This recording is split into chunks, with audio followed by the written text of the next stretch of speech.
Madaling maging masaya, mga kapatid, if you always feel accepted, involved, and included. Pag lagi ka nilang sinasama sa groups nila, kasama ka sa GC, kasama ka sa nai-informed, it's always easy to be happy kapag tanggap ka ng tao. But it is a challenge to rejoice in the midst of rejection. Madaling tumawa, sumigaw, magpasalamat sa Panginoon every time na may mga taong nasa paligid mo, mga kaibigan mo at mga kapamilya mo, natanggap ka for who you are. Pero challenge sa ating lahat na maging masaya at mag-rejoice in the midst of rejection. Bakit? Because nobody likes to be rejected. Walang gusto na nare-reject sila. Walang gusto na napagsasarahan sila ng pinto. At ang nakakalungkot, Will, maraming mga tao ngayon, ayaw nilang aminin that they have gone through rejection. Hindi nila maamin na dumadaan din sila sa pagkabasted. Dumadaan din sila sa pagsasara ng pinto. Dumadaan sila na may mga tao sa buhay nilang gusto nila, pero hindi sila gusto. But I don't know. Hindi ko alam ang edad ninyo. Hindi ko po alam kung saan-saan pa kayong parte ng mundo. Maybe yung iba sa inyo papuntang Tagaytay o yung iba papuntang Mars. Regardless, mga kapatid, I believe na lahat po tayo naka-experience na ng rejection at some depth or some degree. Iba-iba ang lalim ng sugat, iba-ibang mga pagkakataon na nakaranas tayo nito. In other words, every one of us have tasted the feeling of rejection. Singkitan mo nga yung katabi mo, singkit lang, kasi hindi kita yung mukha. Singkitan mo siya. Yung parang sinasabi mo, ikaw yata yung topic ngayon. Because every one of us felt rejected. We all experienced that. As I was saying, yung gusto mo, hindi ka gusto. Yung pangarap mong trabaho, hindi ka natanggap. Plano mo magtayo ng negosyo at yung specific place na gusto mo kung saan ka magtatayo ng negosyo, they denied you. Gusto mo mag-apply sa trabaho, hindi ka natanggap. Yung pinapangarap mo, hindi nangyari. At yung pinagpe-pray mo, hindi sinagot ng ating Panginoon. I realize na may mga bagay na gusto ko na hindi meant for me. I said that again. In case you missed. In case nakatulog ka and you rejected me. I realize that lahat tayo, mga kapatid, have tasted the feeling of rejection. Ibig sabihin, may mga bagay na gusto ako na hindi nilaan para sa akin. There will be people in your life that you want but don't want you. It happens. The reality of the world that we are living in, hindi lahat ng tao ngingiti para sa iyo. Hindi lahat ng tao yayakap para sa iyo. Hindi lahat ng pintuan nakabukas para sa iyo. Hindi lahat ng tao magmamahal sa iyo. Hindi lahat ng tao i-welcome ka. May mga leaders na imi-mislead ka and people will disappoint you. Come on, am I preaching to somebody? In other words, in case hindi ka pa nakaranas ng rejection, you will be rejected. At some point, you will. Darating at darating ang panahon na mare-reject tayo, hindi man ng tao, kundi ng sitwasyon. Rejection na hindi mo madadaan sa ganda. Rejection na hindi mo madadaan sa gifts and talents. That no matter how gifted, how talented, how beautiful you are, people will still reject you. Some people will think that you don't have what it takes. May mga taong mag-iisip that you are too young to make an impact.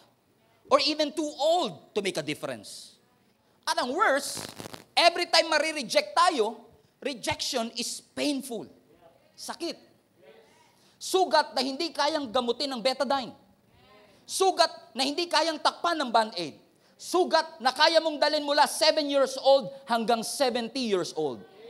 That kind of wound. The rejection of your parent. The rejection of your friends. The rejection of your brothers. The rejection of this world. Rejection has the potential to ruin and destroy your life. Parang hindi ka bilong. Parang hindi ka kasali. Parang walang nagmamalasakit sa iyo. Parang walang nakaka-appreciate sa iyo. Parang walang nagmamahal sa iyo. It's interesting to me na kahit 35 years old ka na, gusto mo pa rin mabilong. Para tayong bata that we are craving for acceptance. I want my parents to accept me. I want my lolo and lola to accept me for who I am. We are all craving for attention. Craving for acceptance. However, ang isusukli sa'yo, there will be people that will use you and abuse you. See that? Use, abuse. Ang salitang abuse, root word use. Abnormal use. You're not using it the right way. Some people will use you and abuse you. May mga mukhang kaibigan pero kaaway pala. There will be people in your life na nangangako sa iyong, I got your back. But they will stab you in the back. It just happens. Woo! We all experience that. Parang hindi ako kasali. Hindi ako belong. Bayad naman ako Pangit ba ako? Wala ba akong talent? Wala ba akong skill? Bakit parang sila lang yung magaling? Bakit parang sila lang yung matalino? Bakit parang sila lang yung may purpose at may sense? That's why, I realize na, may mga taong sasabihin nila, they got your back but will stab you in the back rather. Ibig sabihin mga kapatid, not everyone in your life deserves to have an influence in your life. Now, don't get me wrong. Ayan naman mga basher ko. I'm not saying na hindi natin dapat mahalin ang ibang tao. We should love all people. We should respect all people. Pero hindi lahat ng tao papapasukin mo at magkakaroon ng influence sa buhay mo. You have to choose your friends wisely. Marami dyan mapagpanggap, kala mo nandyan, pero ang kaya lang gawin, i-post sa Facebook na dinadamayan ka pero hindi ka naman pupuntahan. There will be people in your life. Sabi niyo sa katabi niyo, lagay niyo sa chat, parang may kilala akong ganyan, wag niyo itag. Not everyone deserves to be influential in your life. Look at this. Even our biblical heroes have been rejected. Moses have been rejected. By who? Sino naka-reject kay Moses? Yung mga taong gusto niya lang tulungan na maidala sa promised land. Ay mga tao na gusto siyang i-impeach. Along the wilderness, gusto siyang palitan. We rejected you as our leader. We want a new leader. Rejection. Tinutulungan lang sila. Nareklamo pa siya.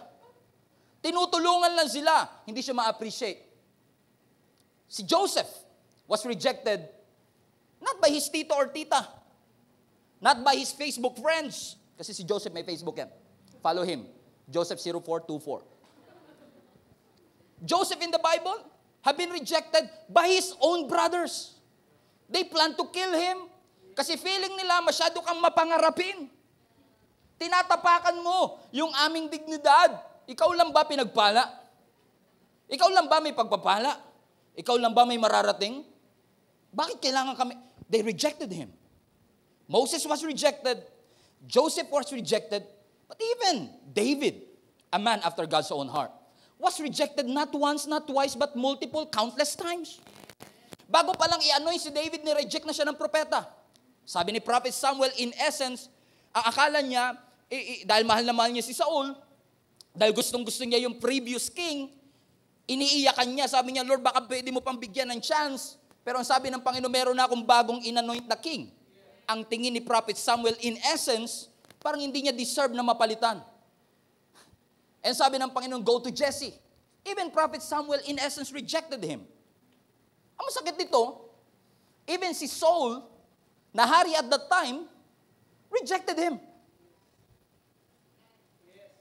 At nung siya ay nakikipaglaban kay Goliath, I believe that the Israelites rejected him. Sino ba tong 16 years old na to na may hawak pa ng supot ng cheese bread? At magiging hero namin at lalabang, no, you don't deserve to be there. Rejection. Pero ang mas masakit, even yung tatay ni David, Jesse, hindi niya na-realize na yung anak niya has the potential to be a king. In essence, parang, I don't see a potential in you that you don't have what it takes. And even his brother, or should I say brothers, don't believe that he got what it takes. Kasi naalala ko, nung si David ay inassign ng kanyang tatay para maghatid ng cheese bread para sa kanyang mga kapatid na nasa labanan ng Valley of Elah, kung saan 40 days na hinahamon ni Goliath ang tropa ng mga Israelites at walang gustong lumaban. Remember that story, 1 Samuel 17. Sabi ng scripture, early in the morning, si David gumising ng maaga, may dala-dalang supot, plastic bag ng cheese bread, bawal pala, eco bag ng cheese bread. Baka naman alas 9 nyo pa mag-gets yung joke na yan, ha? 3 p.m. pa lang. Hawak-hawag niyo yung eco bag ng cheese bread. Nag-improve din yung illustration ko ngayon. Eco bag na ngayon. Hawak-hawag niya yung eco bag ng cheese bread at dadaling niya sana sa... Wala siyang planong labanan si Goliath at that time. Ang plan niya lang magdala ng cheese bread. Pero saktong-sakto pagdating niya kasi divine appointment. Kasi kahit ano pang ginagawa mo, basta faithful ka, dadaling ka ng Lord sa divine appointment. Pagdating nung araw na yun, walang kamalay-malay si David, hindi siya nag-practice, hindi siya nag-rehearse. Wala siyang armor, wala siyang weapon. Slingshot lang. Na at that time, pagdating dun sa stage na yon, lahat ng mga soldiers ay takot. Hinamon ni Goliath ang mga soldiers. Ang sabi ni David, who is this uncircumcised Philistine that is mocking the armies of the living God? Sa Tagalog, sino itong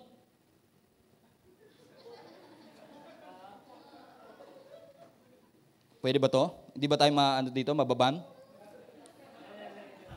Sino tong supot na ito? Hallelujah.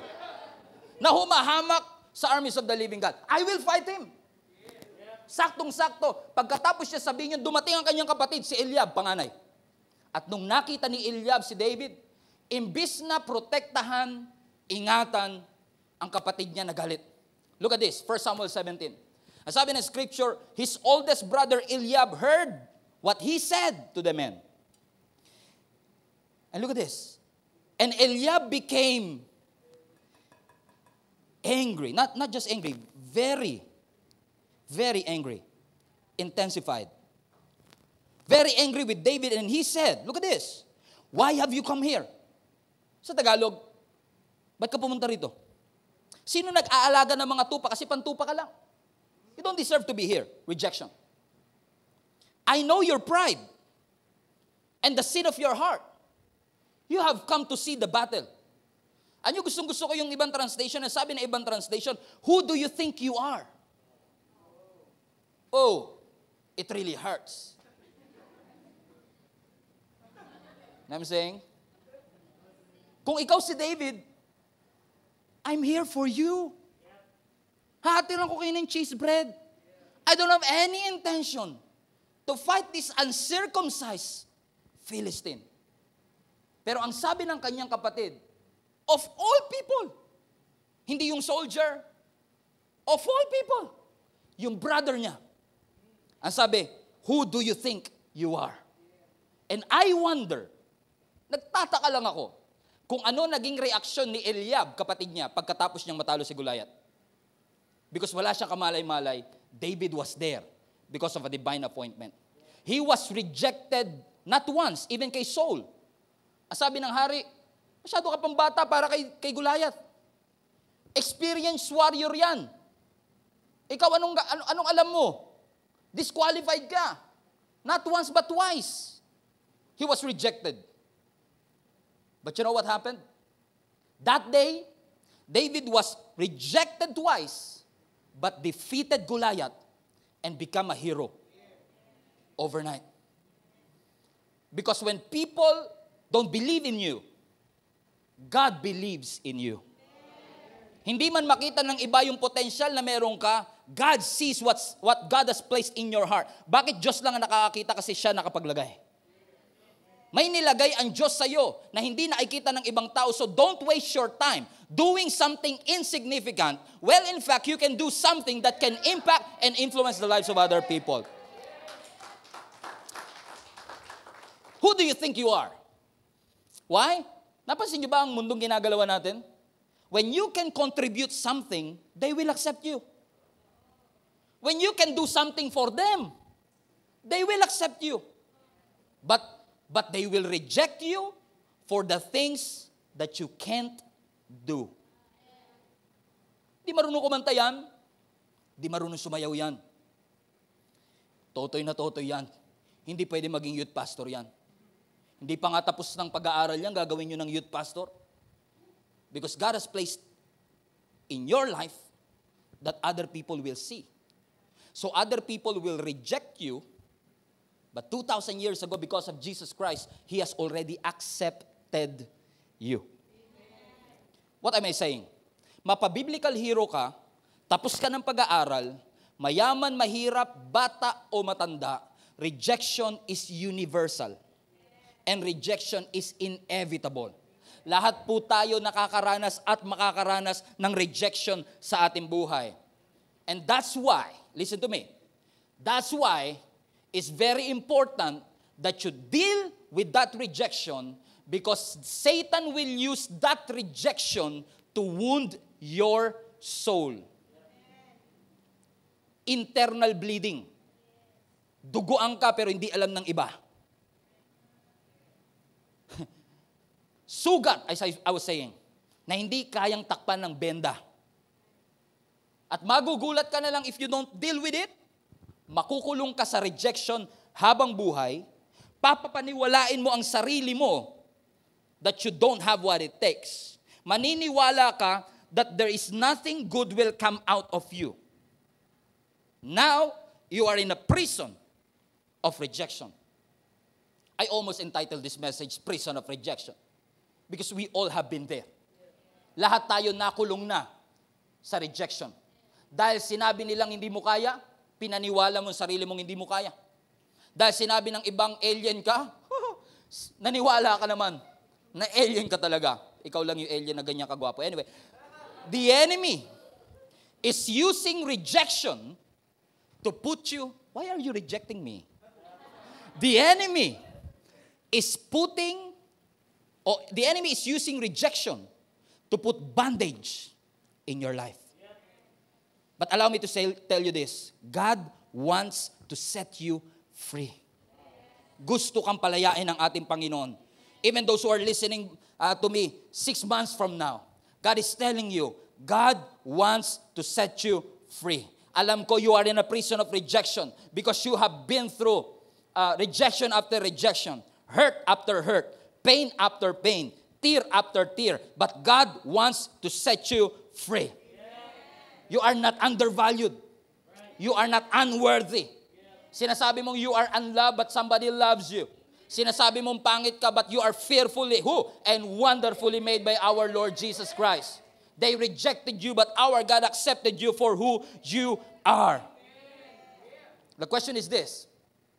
If you are in a prison of rejection, if we still believe na wala tayong calling, walang purpose, my question is, hanggang dito na lang ba talaga ang kaya mong abutin? Or you still believe that God can take you further and deeper? God wants to set you free. Pero hanggang dito na lang ba talaga?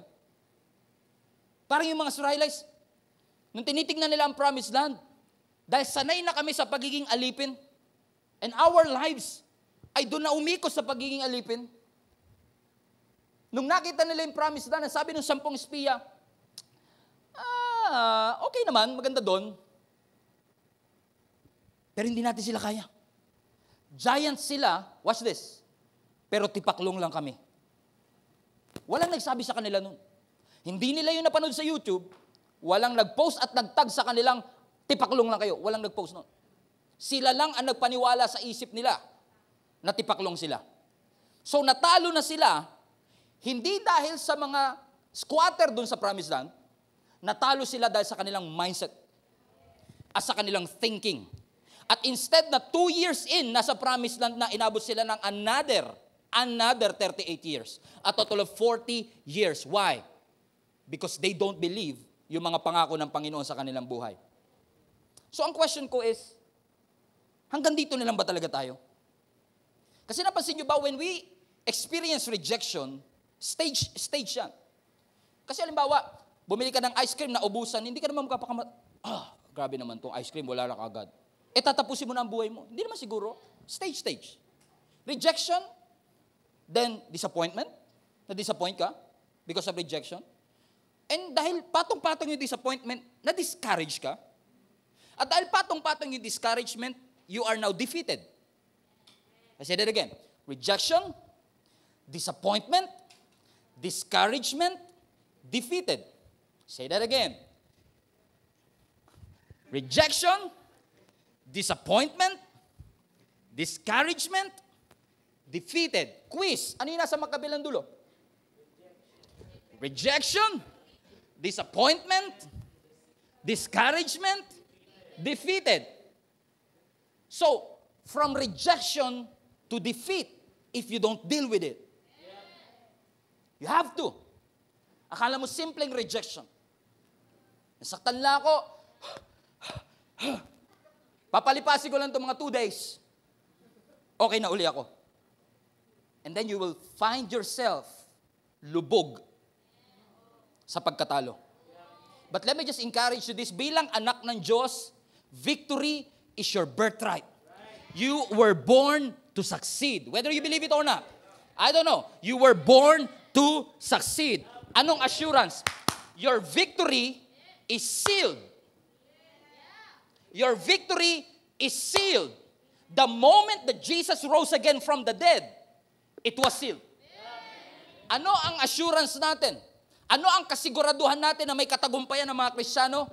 Si Kristo muling nabuhay. And that victory sealed your victory. His victory is my victory. Victory is my birthright.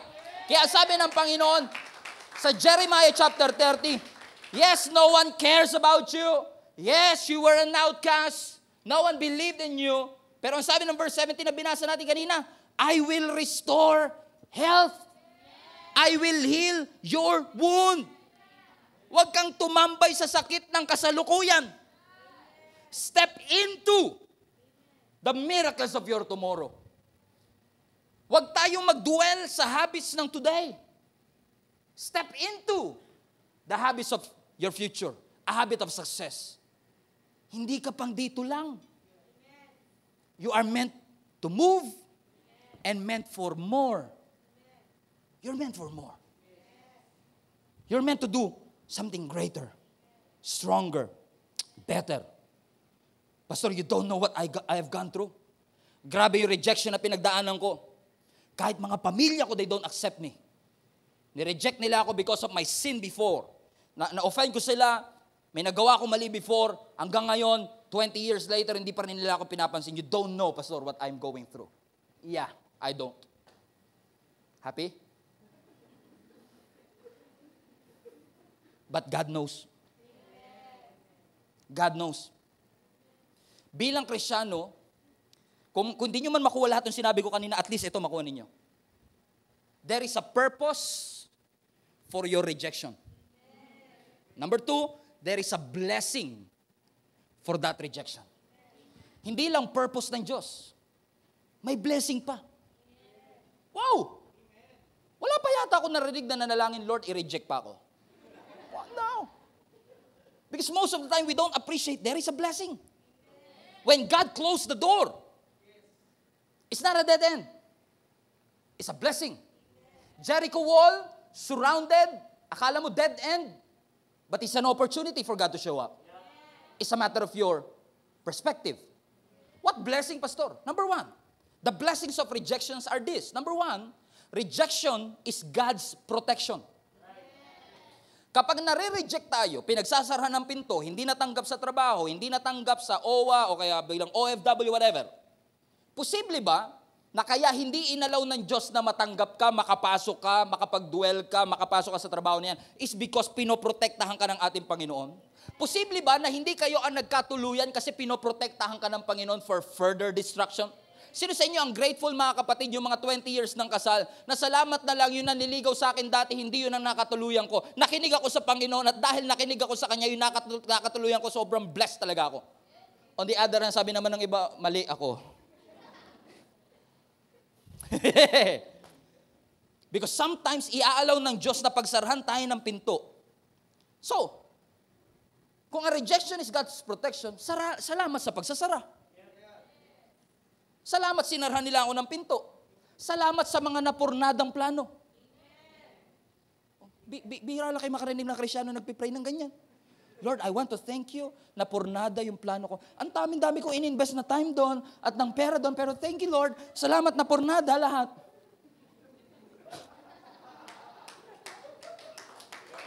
Inaway-away ko pa lahat ng mga kamag-anak ko, tapos mapopornada lang. Lord, blessing talaga to. Right? Because we have a perspective, there is a blessing.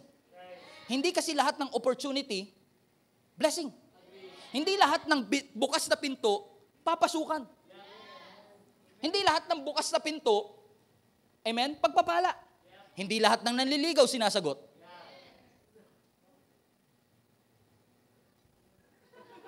Walang umamin dito. That's you. Why? We have to understand. If you are wise, God is wiser. If you have a plan, God has a better plan. Hindi lahat ng opportunity blessing.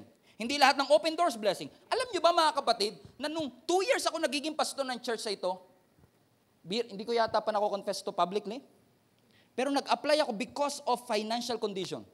Hirap na hirap kami talaga ni Jenny. Nag-apply ako sa Sykes, yung call center. Natanggap ako dun. Pero hindi porke natanggap ako, ang instruction ng Lord, magpasukan ko. Kasi na-realize ko lang, kung pumasok ako dun, pastor kaya ako ngayon? Alam niyo, almost the same season of that life, my life, nung kung kailan fully 100% magde-decide na ako na, Lord, talaga buong buhay ko magpapastor na talaga ako, kahit pasaway talaga, Lord, biglang may nag-offer ng job, ng trabaho sa akin mula sa Dubai, all expense paid, kasama si Jenny. Ang sweldo is almost 6 digit. Pero salamat sa Panginoon, tanggap na ako, oo ko na lang inaantay, open door. Perfect job.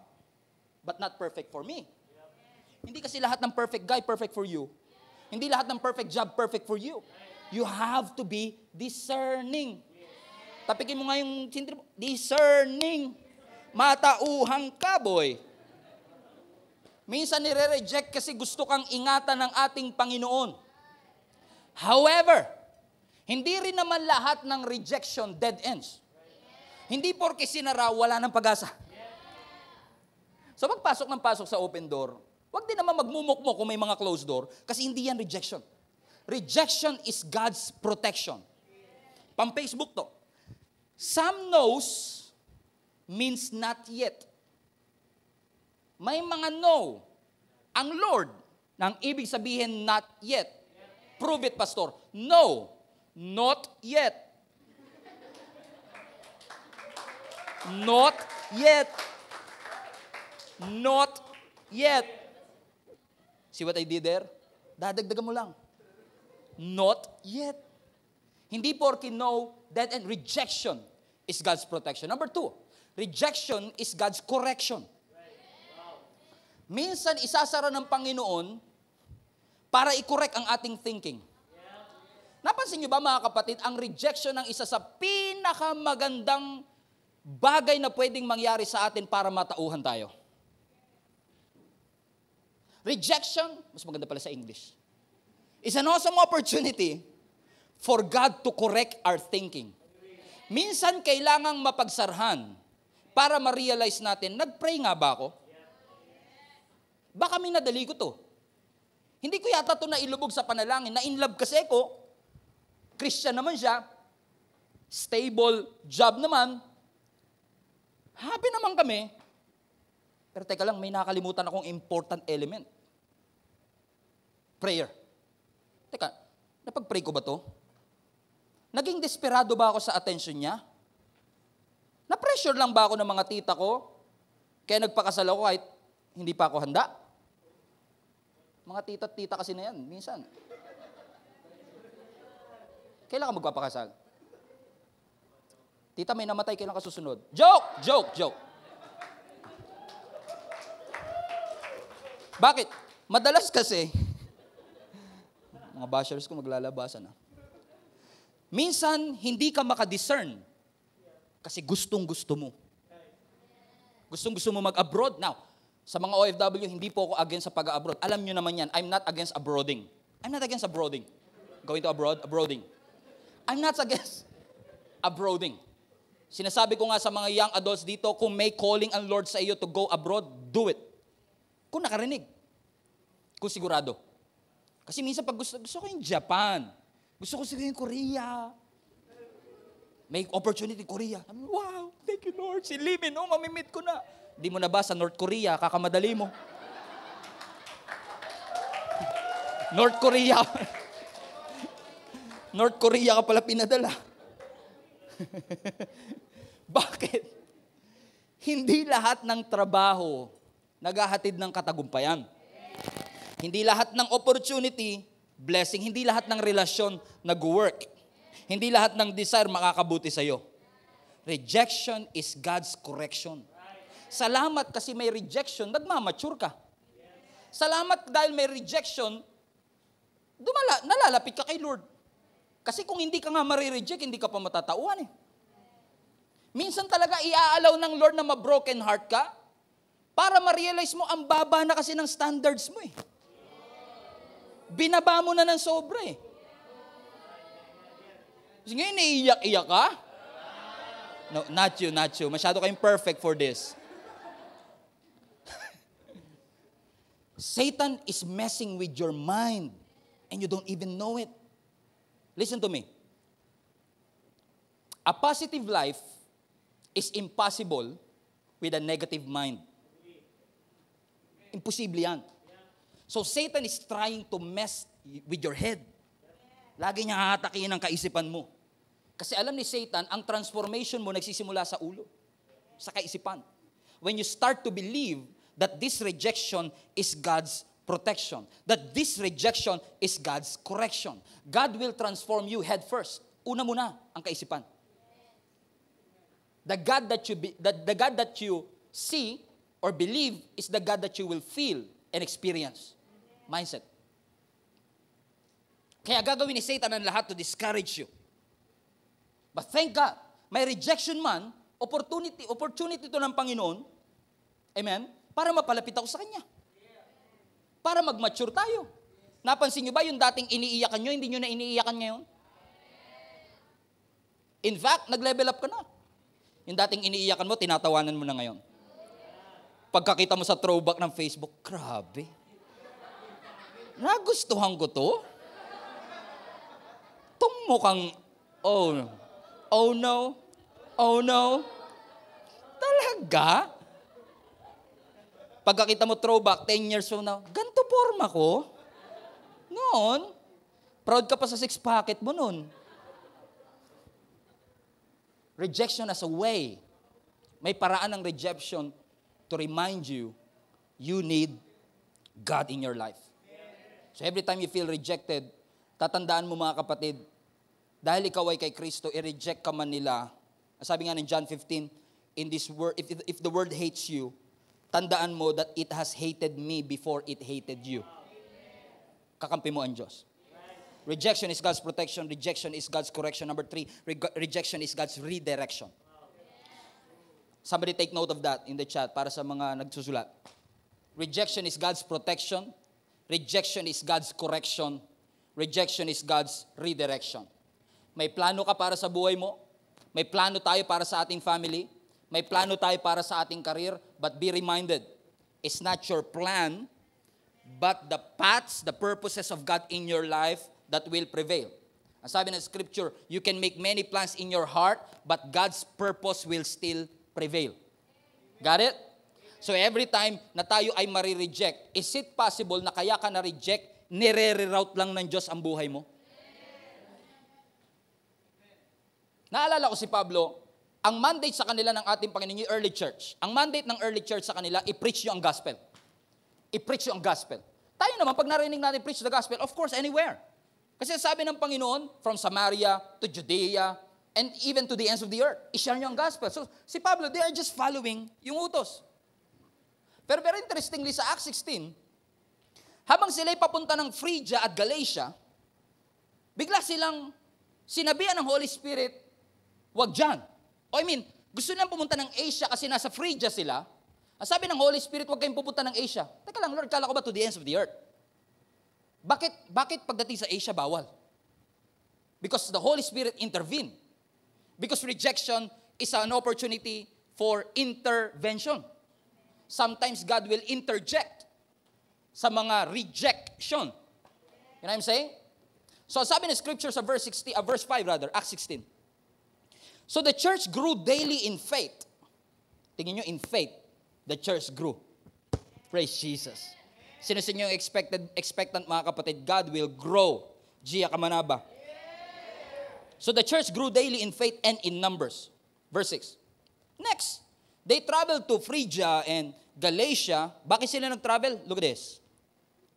Because the Holy Spirit had told them not, rejection, not to go into the Turkish province of Asia Minor at that time. So dahil na-reject sila, then going along the borders, tingnan nyo na-reject pero nagpatuloy. Your reaction to rejection matters. So then going along the borders of Mysia, and they headed north to the province of Bithynia. Hindi nyo na pinapansin yung mga word na yan. Bithynia, Dividuria. But again, for the second time, look at this. For the second time, the Spirit of Jesus said, no. So instead, they went on through Mysia, the province of city of Troas. Backstory. Ang end ng Acts 15, papuntang Acts 16, nasa second stretch ng mission si Pablo. First stretch ng mission niya, nakapagtayo sila ng mga churches all around Europe and all around the Middle East. Sa second mission, ang objective ni Pablo, bisitahin yung mga naitayong church. Revisit lang to. So nung nagre-revisit sila sa Phrygia, nagre-revisit sila sa Galatia, na-realize nila, Paul, teka lang, ba't di tayo pumunta ng Asia? Di ba ang mandate natin to preach the gospel? So ginusto nilang pumunta ng Asia, pero nung pupunta na sila ng Asia, sabi ng Lord, no. Tapos nung pumunta sila sa Bithynia, nagre-route na nga sila eh. Sabi ng Lord pa rin, no. Teka Lord, gusto mo lang kami magpunta, di ba? Pero bakit mo kami hadlangan? Sabi pa nga ng ibang translation, the Holy Spirit forbidden them. Because kahit anong mangyari mga kapatid, ano man ang plano natin, it's not about your plan, but what God has in store for you that matters. Amen? God is not saying na huwag kayo mag-preach sa Asia. God has a plan kung bakit nire-redirect sila sa ibang lugar. Saan sila pinapunta? Sa Macedonia. Kasi sa Macedonia, watch this, nakapag-open sila ng bagong church. Listen, sinara yung Asia, sinara yung Bithynia, pero nag-open yung Macedonia. Got it? Sinara yung Asia, sinara yung Bithynia, pero binuksan yung Macedonia. Sinara yung Asia, sinara yung Bithynia, pero nag-open sa Macedonia. Ang purpose lang nila palaguin yung meron na. Pero hindi nila alam, may iba palang plano si Lord. Na makakapag-open pala sila ng bago. At may mga bagong mananampalataya na makaka-encounter sa ating Panginoon. Anong ibig ko sabihin? When God closed one door, ibig sabihin, there is more. Ulitin ko ulit. When God says no, there is more. When God closed it, ibig sabihin, when God closed the door, there is more door. Hindi kaya masyado kang broken, disappointed, emo, sa mga closed door, na hindi mo napapansin ang dami ng open doors na binuksan ng Panginoon sa iyo. At ang gusto lang naman ng Panginoon, hindi ka hadlangan na maka-experience ng happiness, kundi ang gusto lang ng Lord, i-redirect ka sa mas magandang pintuan, mas malaking opportunity. So trust God. Pagkatiwalaan mo ang ating Panginoon. So this is it. Ibig sabihin, kapag may sinasara palang pintuan ng ating Panginoon, so when God closed the door, hindi dapat confusion ang nakikreate sa puso. Can I preach this for 5 more minutes? Kapag ikaw nakakaranas ng closed door, you must not feel confusion but anticipation. Hindi ka dapat nalilito, bakit Lord, kundi nag-a-anticipate ka, kung may sanara, may bubuksang mas malaki. You are believing that when God closed the door, greater is on the way. Kapag sinara ng Panginoon yung great, laging may greater. Pag sinara ng Lord yung good, laging may mas best. All you have to do is trust God.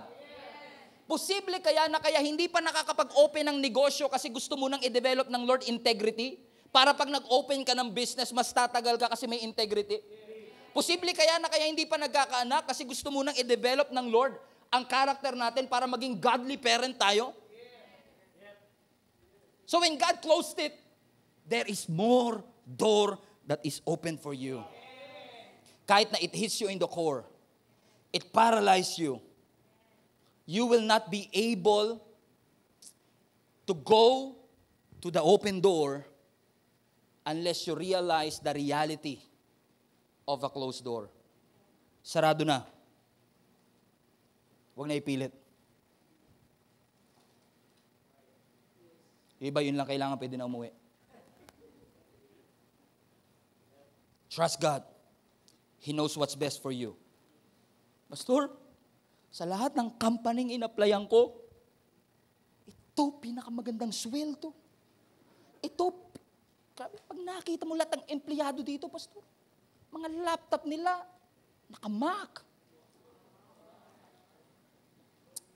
Ito, Pastor. Kasi re-reject. Galit niya ako eh. Kasi feeling ko, bobo ba ako? Lahat na nasa resume ko. Ang tataas ng mga ano ko dyan. Resume. Lahat ng nasa biodata ko, so overqualified nga ako eh. So, dahil may rejection, you feel unworthy, you feel undervalued, not qualified. But sometimes, hindi ka natanggap dahil hindi mo kaya. Hindi ka natanggap kasi hindi pa sila handa. Posible yun. So, it's not about you. Sometimes, it's them. Parang yung sinasabi mo sa ex mo, it's not you. It's me. Kaya kayo nag-iwalay eh. What's wrong with you, Pastor? Thank you, Lord. For I know that this is just protection. This is just correction. And this is just redirection. I want to close with this. I thank God. Kasi when God says, I accepted you, when God says, keep on going, hindi niya yung sinasabi, dahil nandun siya sa langit, nakaupo siya sa kanyang trono, He feel what you feel. Ramdam ka ni Lord. Alam ni Lord ang pinagdaanan mo because Jesus Himself was despised and rejected. Ang sabi ni Isaiah 53, Jesus was despised and rejected, a man of sorrows, acquainted with deepest grief. Look at this. We turn our backs on Him. Tayo unang rumeject sa Kanya. We turn our backs on Him and look the other way. Naragpasan nyo na ba yung ganon? Yung nilalagpas-lagpasan lang kayo. Hindi kayo pinapansin. Hindi kayo nila-type. Yung nagtatawanan sila sa GC, pagpasok mo, nawala. Yung tawa nila. Everybody felt that way? Yung ang saya ng topic nila, puro ha, nung sumali ka, change topic. He was despised and we did not care. Yet, it was our weaknesses that He carried. It was our sorrow that weighed Him down. And we thought His troubles were a punishment from God, a punishment for His own sin. But in reality, tayo ang may gawa. The point is this, Jesus was despised, Jesus was rejected, but Jesus' rejection led to victory. What about you? What about you? Ang rejection ni Jesus na uwi sa victory. What about you? Jesus was misunderstood by His family. Jesus was denied by His disciple. Jesus was betrayed by His inner disciple, Peter. He was rejected by the leaders of Israel at that time. Nobody believed in Him. But Jesus ended up victorious. Hindi mahalaga minsan kung saan ka lang nagsamula. Kasi minsan kahit gaano kapangit ang iyong simula, God can turn it around for your own good and for your advantage. Question, hihinto ka ba dahil na-reject ka? O titignan mo ang rejection na blessing that will lead to your victory? Don't ever stop at the point of your pain. Keep moving forward. Nasaktan ako, hindi ako napansin. They don't appreciate me, but I keep moving forward because I believe that the best is yet to come. Keep moving forward. Tapikin mo ang katabi mo, air lang. Air tapik. Sabihin mo sa kanya, God wants you to succeed. Don't ever stop at the point of your pain. Just because you're hurt doesn't mean you are defeated. Nasaktan ka pero hindi ka patalunan. Pwede ka pang bumangon. Just because you are knocked down, it means you're knocked out. No, not yet. May round 2 pa. May round 4 pa. Round 7. Salamat na lang mga Israelites nung umiikot sila sa Jericho wall. Hindi sila uminto sa day 6. Kasi kung uminto sila sa day 6, hindi nila nakita ang blessings ng day 7. Salamat na lang. Mga kapatid na sinaaman, nung pinalublob siya sa Jordan River, hindi siya huminto sa pang-anim na lubog. He despised that river in the first place. Ayaw niyang lumubog doon kasi madumi. But he trusts the process and say, Lord, if this is what you want me to do, I will keep on doing it because I still believe that you are sovereign. Na-abandon ka man, press on pa rin. They make you feel that you are nobody, press on pa rin. They made you feel that you are unwanted. Press on pa rin. Tuloy lang. Huwag hihinto. You were brokenhearted, but the best is yet to come. Your friends have rejected you, but the best is yet to come. You are under stress, under pressure, but the best is yet to come. Wala ka ng pera, but the best is yet to come. You are crying from the inside, but the best is yet to come. You are hurting, but the best is yet to come. You were rejected, but the best is yet to come. Listen. What they did to you was wrong. Wrong. To the deepest level. But it made you strong. There is a purpose for that pain. There is a purpose for that rejection. Trust God. That He can meet you right where you are. Luke 8, naalala niyo yung ketongin? Sabi niya, Lord, if you're willing, you can make me clean. Sabi ni Jeremiah 30, I can heal you. I can heal your wounds. Sabi nung ketongin, which is rejected by the way. Outcast by society, literal. Hindi sila pwedeng lumapit within 6 meters. Tayo nga 1 meter lang. Thankful pa rin. Social distance, 1 meter. Pero yung ketongin na ito, 6 meters. At paglalapit na, huwag kayo lalapit sa akin. I'm unclean. Family niya, rejected him. Hindi siya pwedeng lapitan. He was alone and isolated. But when Jesus came, He believed na oo, pag hinawakan ko yung ibang tao, dumudumi sila. But I know, if I come to Jesus, yung unclean magiging clean. So sabi niya, Lord, if you are willing, you can make me clean. Lord, if you are willing, you can set me free. Lord, if you are willing, you can heal me of that past wound. Lord, if you are willing, I know, may magagawa ka pa sa sitwasyon ko. Lord, I know, if you're willing, alam ko na may mangyayari pa sa buhay ko. Hindi pa too late para magbago. Hindi pa too late. They rejected me, but it's not too late. And Jesus said, I am willing. He's willing. He's willing to heal you. He's willing to heal your wounds. Jesus is willing. You know why Jesus can say that? Because He knows what you feel. He was rejected as well. Outcast by society. No one believed in Him. Kaya may lumapit sa Kanya, I know that feeling. Don't worry. I am willing. And because of your Jesus, because of the Jesus that is in your heart, Ephesians 1:6, because of Him, He made you accepted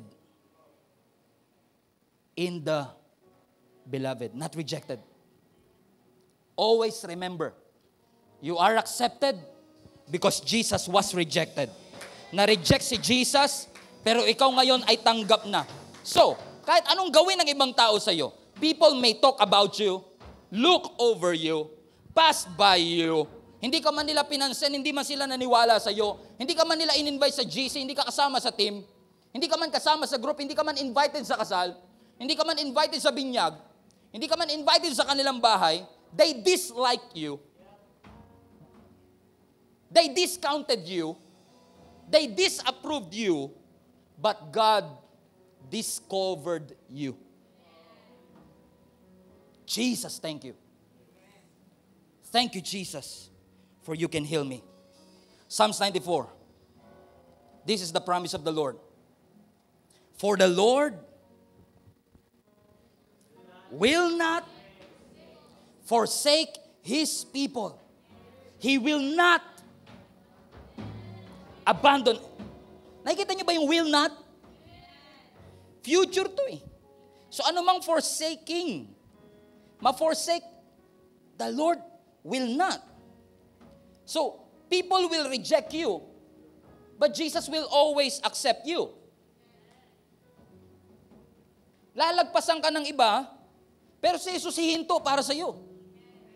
Hindi ka man nila mapansin, pero sa ang Diyos nakita ka. His grace changes everything.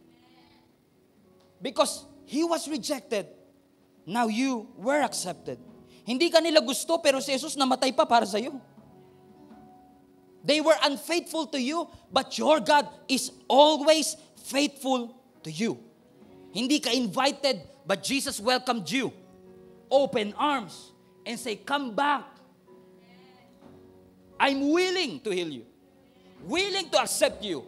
Hindi ka man nila gusto, I love you. Father, we thank you for this wonderful opportunity for us to reflect and for us to realize this is not about what we can do, but what you did for us. Your grace changes everything. People have rejected us, but thank you, Lord God, we are accepted in the beloved. Nilalagpas-lagpasan man kami na ibang tao, salamat Panginoon, that we are welcome into your kingdom. That we can come boldly to the throne of your grace. Hindi man nila ako na-invite, but you welcome me for who I am.